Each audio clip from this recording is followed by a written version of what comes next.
tanong, gaano ba tayo na ang buhay na sasalubong? Una, ang statement ni Kristo na makikita natin, yan ang manifestations na ikaw pag nakakita ka sa mga sinasabi ni Kristo na nangyayari, ikaw, tayo ang sasalubong sa kanyang buhay. Kasi ikaw ang pinili na makakita eh. Kaya nga purihin ang Panginoon. Pasalamatan natin ang grasya niya na tayo ang pinili na makakita ng mga fulfillment nito. Ang problema niyan, kung i-reject, mayroong talagang rejection.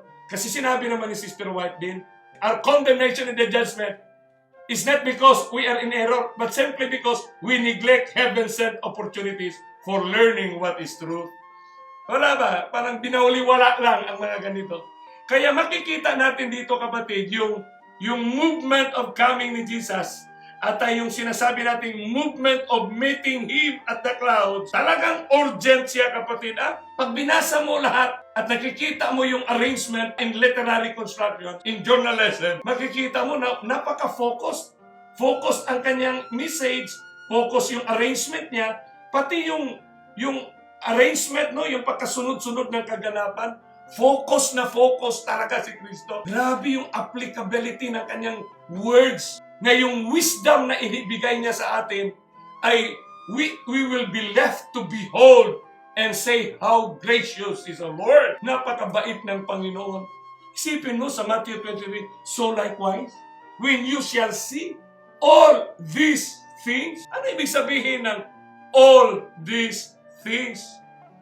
Yung this, kapatid, refers to all the signs or movement that Christ enumerated as His coming movements and to be seen by our naked eyes. Nagtanong na sila when.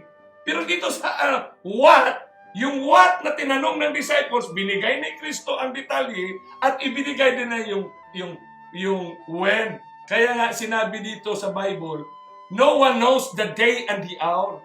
Hindi sinabi ni Kristo, no one knows the time. Hindi. Ibang-iba yan, kapatid, yung no one knows the time. Iba yung no one knows the days and the hour. No one knows the day and the hour. Kasi specific na siya, kapatid.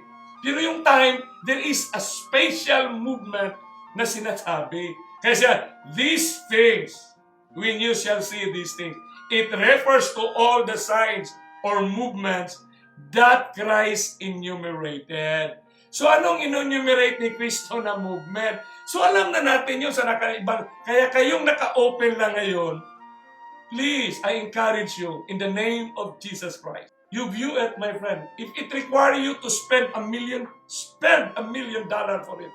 Just to view the previous series that we have. Kasi ang signs of His coming na tinanong, hindi sinabi ng mga disciples, signs before your coming, walang before.